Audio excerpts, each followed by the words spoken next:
I actually would pose it differently and say, why does a journalism program need help from a hyperlocal?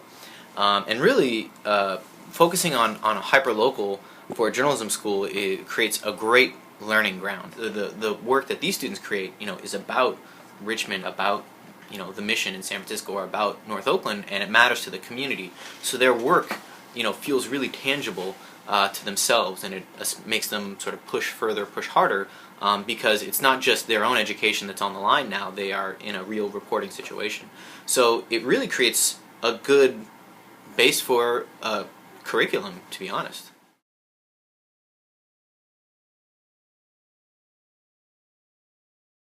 I think one of the main things, and this is something that I think needs to become part of the curriculum for journalism schools, is what it means to run a small business. Right? I ran Spot Us, which was a small nonprofit and has now become part of a larger nonprofit. So in some respects, a successful business.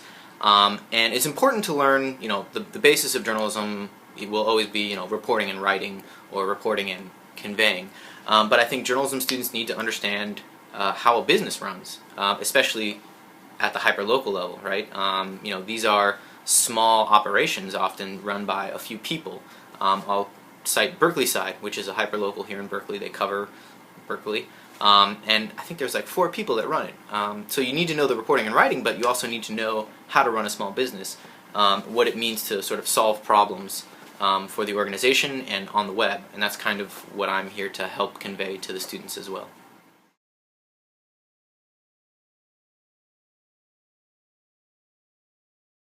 There are plenty. From my perspective, one of the biggest needs is to figure out how to create reoccurring income.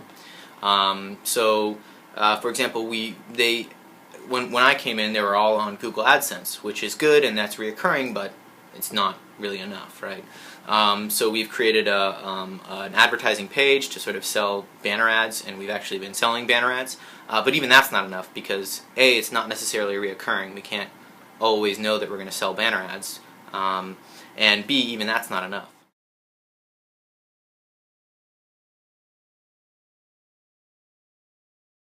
Various things. The biggest one that I think legacy media gets out of it is just the fact that they can't be everywhere. I'll use Richmond as an example. To our knowledge, Richmond Confidential is one of the primary sources of original reporting in Richmond. Richmond is a big, important area. It's covered by traditional media, usually when there's a shooting or, classic sort of, urban, poor area type news coverage. And that's not really, I think, fair to Richmond. It's a real community with, people there and lives and businesses, etc. And Richmond Confidential is covering it fantastically.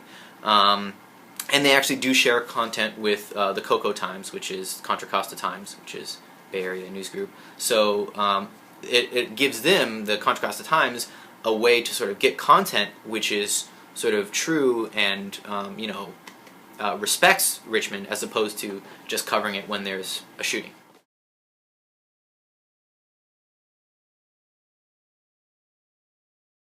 Yes, absolutely. Just as a one of the things that I focus on is what I would call problem solving, right?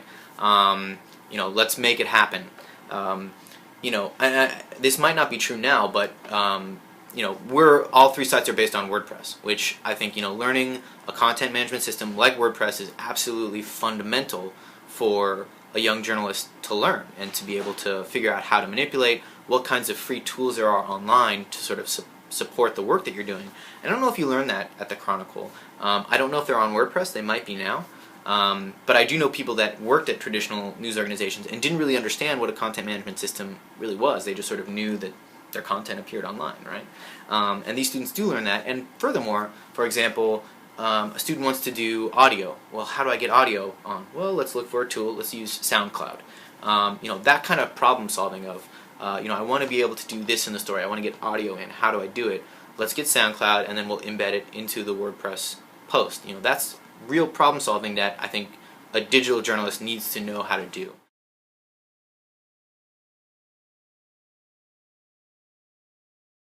A big limit is basically market size, right? You can only grow as big as the market size. You're only going to get a certain percentage of the market, right? And if the market is small to begin with, you have to overcome that hurdle. I think one of the really important things to keep in mind is that the role of a newspaper was not just to provide news, right? Newspapers provide classifieds, for example, historically, right? Or crossword puzzles. People love crossword puzzles, or event listings, etc. And while it might not feel like, journalists sometimes are like, well, that's not journalism, the role of a newspaper was not ever just to provide news. It was to provide a sense of community, right? And classifieds kind of do that. It's a way for people to sort of engage and interact.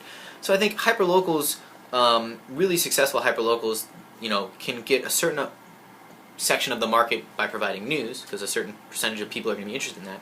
But they can also do other things that provide a sense of community. Again, throwing events, doing real estate listings even, or bar listings, or their own version of classifieds, or their own marketplace, for example.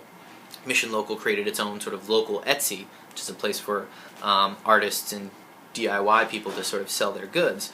That provides, that captures a different segment of the audience. It might not feel like, big J journalism, but it still provides a service to the community. So I think hyperlocals should not just think of themselves as news providers, but really hyperlocals are the glue of a community. And that allows them to really reach out and go for a larger segment of what is often a smaller market to begin with.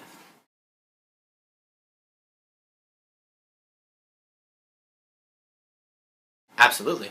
And again, like, newspapers, I think, historically did know that, right? I mean, why did newspapers do classifieds? Well, two reasons. One, because it was a cash cow, but also, I think it provided a service, right? Coupons as well, right? Again, that made money, but, coupons provided a sense of community. Oh yeah, I'm going to go visit Bake Sale Betty's because I got a coupon in the newspaper. Newspapers were not just there to provide news, but news and information, or a sense of itself, right? Like, why does a community love its sports team? Because it gives the community something to rally around and feel strong about. It gives, why do we love the Giants, the San Francisco Giants? Because they're the San Francisco Giants. It gives us a sense of who to root for. And I think a hyperlocal site or a newspaper and news company should be able to provide that same sense of identity, right? Well, why do we read the San Francisco Chronicle? Because it's the San Francisco Chronicle, and that's who we are, And I think that's something that is often missing.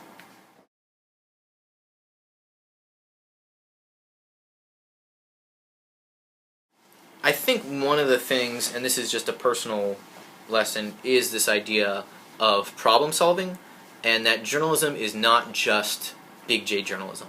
I think, what I say is content is king, right, and is always going to be king. There's a lot of different pieces on the board, right? The king cannot actually win the game, because the king can only move one space at a time. You have to protect the king. If the king falls, you lose the game, but you have to use these other pieces to actually defeat the other player. So let's call the other player, the world. There's a lot of other boards, a lot of other pieces on the board, and I think journalists need to understand how to use their rook or their queen or their knight, etc., to really play the game. And I think that's one of the things that at the journalism school I try and pass on is, the journalism that you're learning, the reporting and the writing is fundamental, but there's a lot more to, especially if you're going to run your own journalism organization, there's a lot more to the game.